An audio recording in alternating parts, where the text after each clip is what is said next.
Hey guys, and welcome to another GameXplain discussion. This time we're talking everything Pokemon X and Pokemon Y, and to do so we're joined by GameXplain's resident Pokemon expert, Derek Bittner. Now let's get this party started. So looking over the comments left on the analysis, it seems like there's a few things we either missed or things that came to light after we published the video. And I know so many things have been rubbing you the wrong way, Derek, or maybe not rubbing you the wrong way, but some things you wanted to talk about specifically. Well, yeah, we kind of poured over that video, and yet we still missed all this stuff. Yeah, it's pretty crazy. So I think what we're going to do, actually, is we're going to make another analysis video that covers all of the things that we noticed and that you guys noticed as well after the fact. But for right now, we're going to cover the top 5 things, or the top 5 things most commented on our video about things we missed. So Derek, go ahead and take it away. What's the top thing that people mentioned that we missed? Oh god, by far, everybody is trying to tell us about the glasses. One of our main things that we noticed was the glasses on the kid in front of the mirror, which we thought was sort of an odd type of addition, because how often does Pokemon characters stand in front of mirrors? Right. So that sort of clued us into the possibility of customization of your character's looks. Which would make sense if the game's online, and if your character appears in other people's games, you would want them to stand apart from everyone else. Exactly, even if it's only in minor ways, like everybody looks the same, but there's a little bit of something there to make you feel unique. So, as we're going through, you happen to notice that at one point he did not have the glasses on. And we were like, perfect! This is great! This totally works for us as far as its customization. And then everybody noticed that it's a graphical glitch that got left in the video of as he swings across the vine, the glasses are right there. Yeah, they're just left floating in air behind him. Some people thought there was like a butterfly or something in the background, but looking closer, it is indeed his glasses, which, to my mind, actually makes us still right, because if they're, 3D is sort of a new thing for the Pokemon series, but still, this is Nintendo. You expect really good quality, not these type of graphical glitches to appear, especially with something as big as Pokemon. Mm-hmm. So maybe it's something new for them where they're trying to get the accessories to stay attached to the character, and it's still left behind because they haven't got that attachment quite ironed out yet, which also is another thing that a lot of commenters have pointed out. So I think our idea is still supported there, but as far as actually pointing out that that's like a point in our favor, specifically how we said it, doesn't quite work out, but the point still stands that we think we can change accessories in this game, which obviously would be really cool. Yeah, I think as you mentioned, it might support our point still in that it just shows that the accessories may not be animated correctly to the model. So yeah, hopefully that does mean you can change them. So what's the second most commented thing, Derek? What's the Well, not hours after we finally released the video, after doing all this, they released the names of the legendaries. Of course. Yep. Of course it happened. But, I'm glad it kind of worked out, because I'm not even sure if I knew how to pronounce them anyway for the video. I don't think anybody did. Thankfully, Nintendo actually did release a pronunciation guide for us, so we got the deer Pokemon, the X, the one that represents Pokemon X, is Xerneas, and the flying one that represents the Y version is Yveltal. I think I'm pronouncing that right, Yveltal. That sounds right to me. Close enough, at least. And the other big thing is that we didn't even really think to look over the CG section of this, because you always want to look at gameplay, get all the details from that, because that's what people were actually going to be playing. But as a nice little nod, people have actually pointed out that the deer Pokemon Xerneas actually has X's as his pupils, which indeed he does. I'm not quite sure how that fits into actual gameplay. Like, yeah, it's a cool graphical thing, but it's probably not going to affect anything other than they're really sticking to that theme. Yeah, I think that's about all it shows. It's just like, yeah, this Pokemon definitely represents the Pokemon X. That's about all we can take from it. So. And then we have our third most common thing. A lot of people are just trying to figure it out, like not really commenting what it actually is, but sort of trying to figure out for themselves what it could be, the statue, because I saw the Golurk, I saw the Palpitoad, and I saw the knight that stands with them, because that is a knight in classical armor for your like classic European armor that you'd see in medieval times. But actually standing on the Golurk's palm is an Eevee, which there's another Pokemon confirmed for the for this generation. Unless statues don't count. Maybe it's a monument to all the Eevees that went extinct. Yeah. Oh, that people would be pissed. Everybody loves Eevee, and that's actually one of the before Gen 6 was actually announced, and people were still wondering whether it would be what was called might be called Pokemon Rainbow, which they were suggesting combined the first 4 regions into one massive game. There were still the rumors of new Pokemon, and one of which was actually an Eevee evolution, actually a Dragon type, which, you know, at some point I think we all realize that Eevee's going to have an evolution for every single freaking type there is. Right. So I think we're just one step closer here, and if it's not true, oh well, but if it is true, it could be kind of cool. I think there'll come a point where Eevee just evolves into every other Pokemon. Yeah, there's no doubt about that. But he's cute, so it's okay. Right. Yeah, that's true. All right. So, what are the final two things we have left that people commented most on? The next big thing everybody was commenting on was actually the starters. Not so much themselves, but the attacks they were using. Obviously, each one used one of their trademark attacks for their types. Chespin used, Solar Beam. Fennekin used Flamethrower, and Froakie either used Water Gun or Hydro Pump. I can't quite determine that. I want to say Hydro Pump, but because it's just the force behind it, but I wasn't sure. They also showed each Pokemon using a different type of attack. For the life of me, I could not pinpoint them. Some seemed they just seemed so many different ones, but a lot of commenters actually came up with some really good ideas for what these attacks could be. In the case of Chespin, Night Slash, which is a dark type move. Fennekin, Psywave, which is obviously a psychic move. And Froakie possibly use Close Combat, which is a fighting type move. And that really suggests that there's actually a second type that these guys eventually evolve into. Which also continues the whole one being strong against the other, another one being weak. So Fennekin would be weak to the water type, but he'll be strong against it also with his psychic type because the water type is fighting. And the same goes for all of them. So they're weak against each other, but they're also strong against each other. So it's an interesting extra balance if this is the case. It's like 2 layers of rock paper scissors, basically. Exactly. It's a really neat idea that I'm kind of surprised they haven't integrated before, because there's been a lot of fire and fighting types, which people are kind of getting sick of, I'll be honest. Mm-hmm. And they sort of played with this, I believe, with Diamond and Pearl, but nothing to the extent that this one has, if this is true. And personally, I don't believe, other than Victini, there's never been a fire psychic type. So I have a feeling just for that alone, Fennekin will probably end up being really popular. But I've actually seen everybody have their own sort of favorite already with the starters. Well, I mean, of course, the grass Pokemon is always the best one. I would disagree on.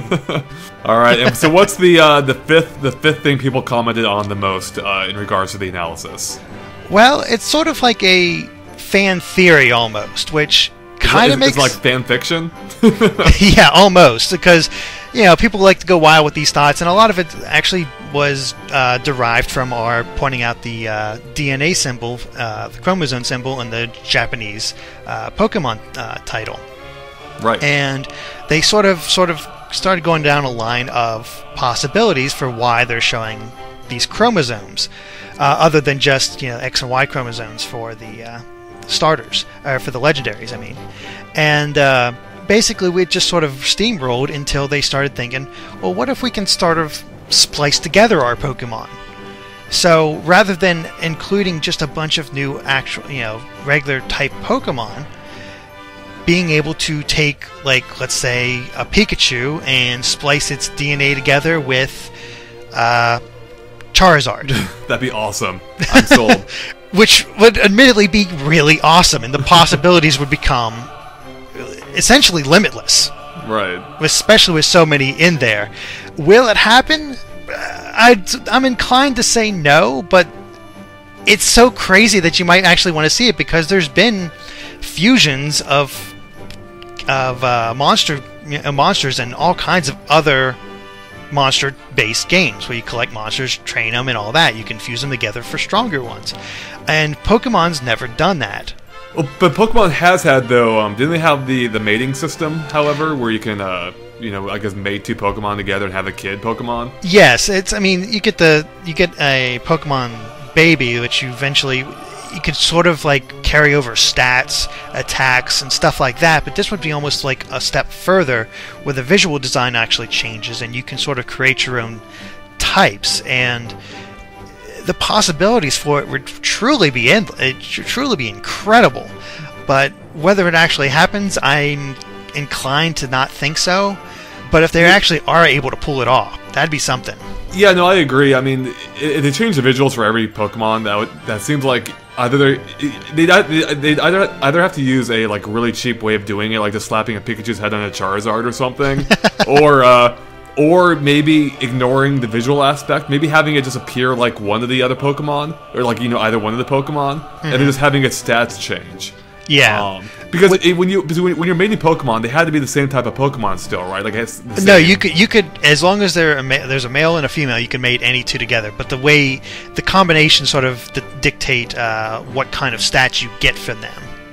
Okay, whereas if you're splicing the genes, you could actually choose like what traits you want to carry over, perhaps. Theoretically, if it actually happens. Yeah, it's a far-fetched theory, but it'd be at this point it's really just a matter of time before Pokemon introduces that. So whether it's in Pokemon X and Y is really the big question. Yeah, it'd be incredibly ballsy, especially with this one being the first one in 3D.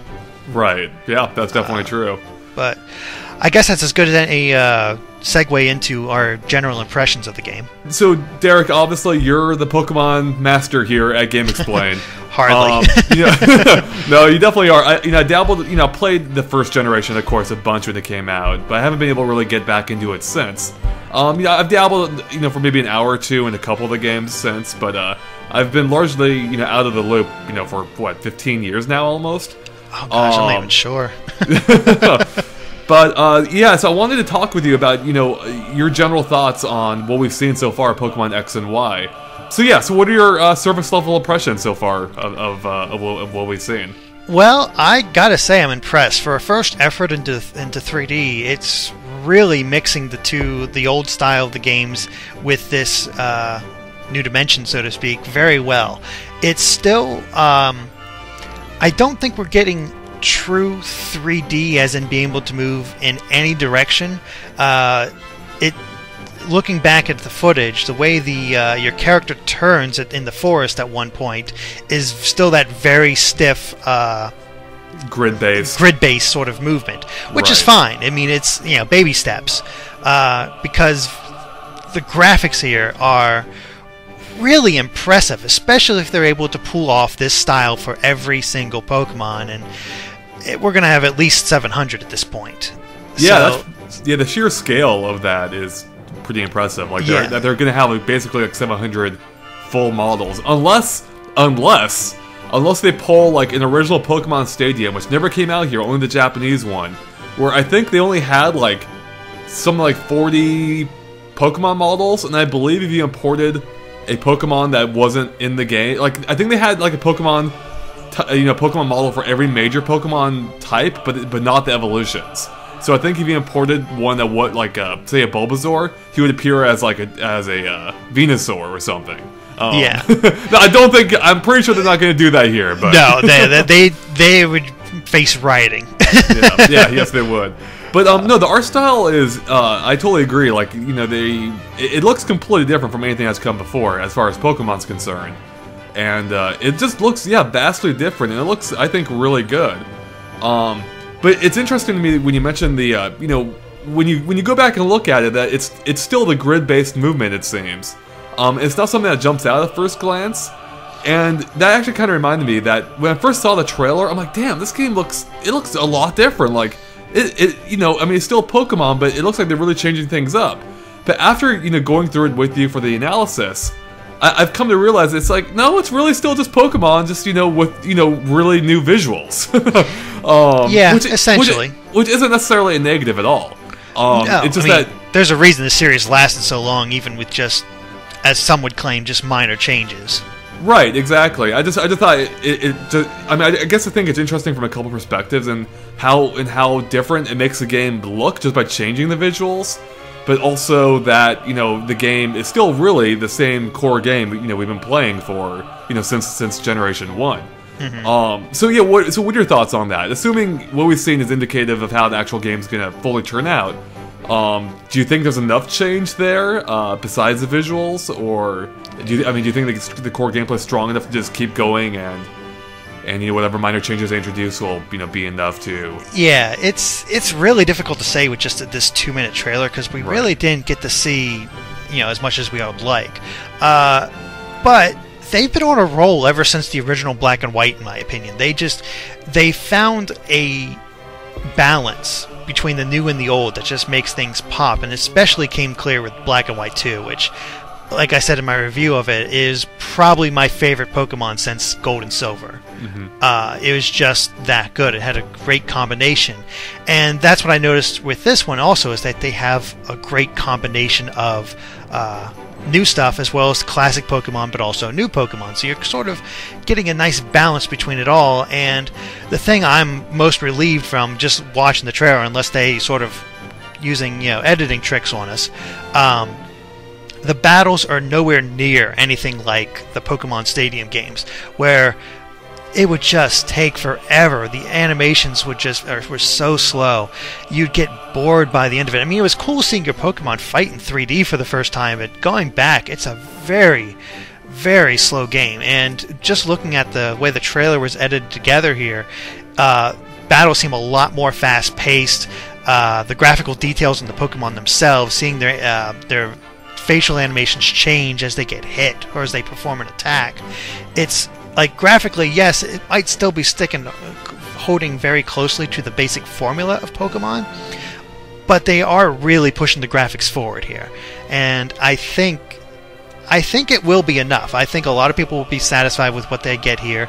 They'll, of course, note some things that they'd like changed in the future, but as far as from going from the DS to the 3DS, this is a massive step up, in my opinion. Yeah, no, I mean, again, I was actually just impressed that they did change the visuals that much, just because even the DS Pokemon games look pretty similar to the original Game Boy game. Yeah, this is really the first time they've completely changed it. Yeah, I was excited when the actual every character moved, including the trainers, just like the sprites moved a little bit. So, getting something full 3D like this is kind of a treat. Yeah, no, it's so, speaking of the battles, it's interesting to see, just how those have been converted to the new 3D landscape. In that, we pointed out in our analysis that the camera's a lot more dynamic now. It actually, it can actually move around and swoop in 3D and zoom in on the Pokemon as they're being attacked or doing the attacks. I thought it was funny, though, or interesting, how you still see, like, the little tuft of grass still appears around them. Like, it just kind of grows around them before the battle begins. Yeah. And I don't know. I mean, it's fine. But it also shows the contrast compared to Pokemon Stadium, which actually went for a little bit more of a realistic look, I think. I mean, besides being in an actual, like, death arena with the other Pokemon. But they actually kind of presented that in a more less stylized appearance, I think. So yeah, but you prefer the way this looks a lot more than Pokemon Stadium, right? Yeah, I'm willing to take some small changes, like if they have to make it, because Stadium games never had outdoor battles. It was always inside, so they never had to worry about what would grass look like with the Pokemon or what would mountains look like. So this one definitely seems to be taking that into account. And it's what I'm actually most curious about is how will the water Pokemon look in these situations, because I don't know if you remember from Stadium, you had a giant Goldeen just sort of hovering in the air. Oh, you know what? Actually, that's probably why the grass appears. I'm guessing there'll be like a little pool of water that appears around the water Pokemon, for instance. That could be, maybe. It doesn't seem to be in the case of Magikarp, obviously, him flopping around, but that's sort of true. That's sort of his standard animation, though. I can't really imagine every water Pokemon just sort of flopping around out there, but they're all just like completely useless in this generation. Oh, that'd be funny. Every water Pokemon's a Magikarp now. Yeah. I mean, there's some that can, of course, walk on land and all that stuff, but for the more fish-like Pokemon, it becomes a bit more interesting. But I think they'll work around that. You sort of have to suspend your disbelief. Okay, well, so we know the game, sticks pretty true to the core gameplay of the originals, but let's talk about some of our hopes for the game. Since we're talking about the battle system, do you have any hopes for what you want to see from the battle system, like an evolution of what they've built up so far? Actually, going back to our commenters, one of them actually did mention the possibility of what if they introduce a new type, a light type, which I can't imagine them messing with the balance they've achieved already, but that could be one thing they could do in order to change up the gameplay a little bit. I don't think they will, though. I just can't see it other than...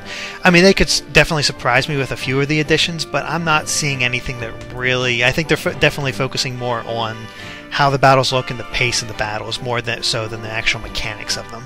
Right, yeah. No, I think you're definitely right there. I don't think we'll see any drastic changes, but I was just thinking while you were talking... about one feature of Paper Mario Sticker Star I liked, which is something you won't hear me say very often, is how you were able to basically queue up attacks. Like you could choose, you basically paired up your attacks using the stickers, and and you added a strategic element to the gameplay because you wanted to choose attacks that complemented one another.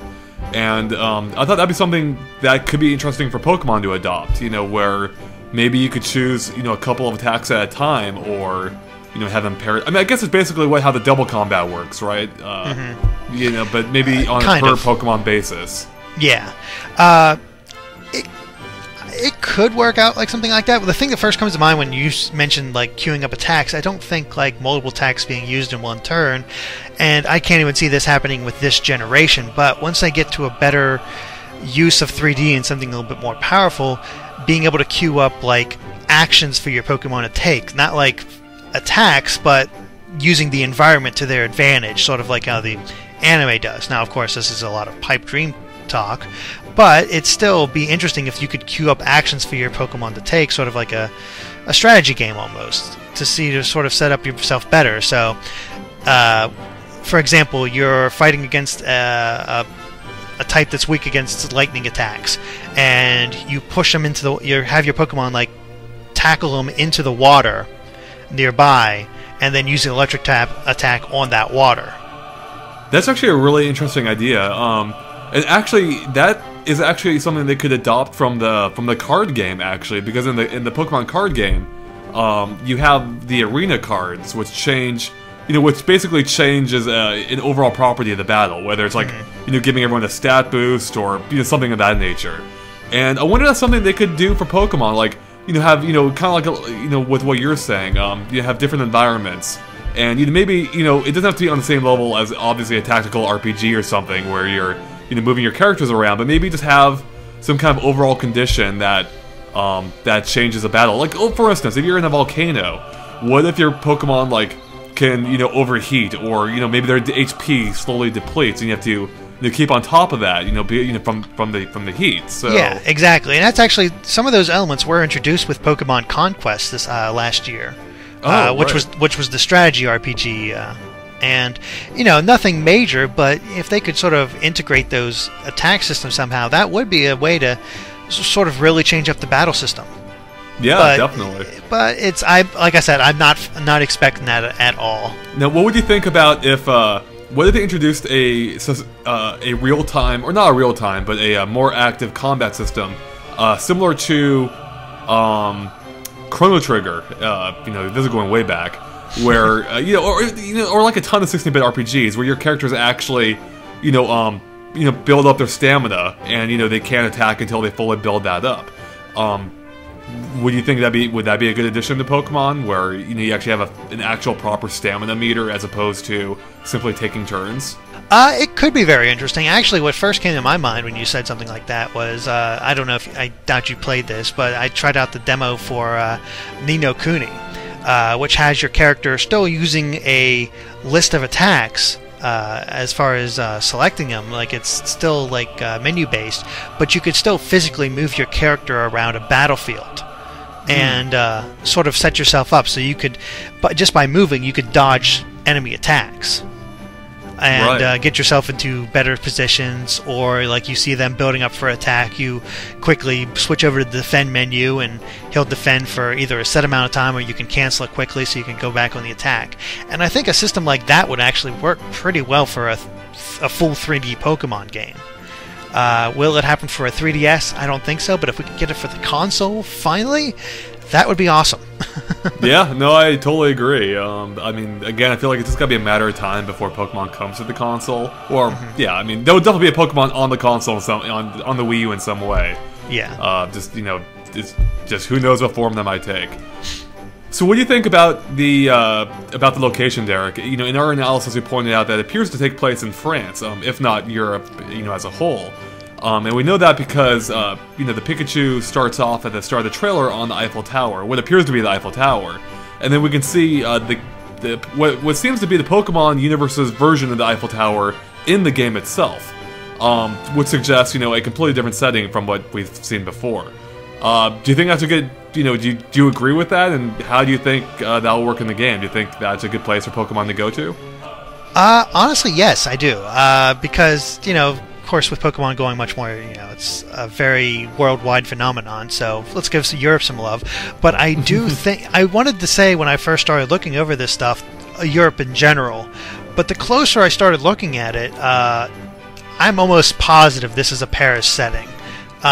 Between the Eiffel Tower knockoff, which some people say might be the Tokyo Tower, but with all the other evidence, I'm just disregarding that completely. Yeah, no, I agree.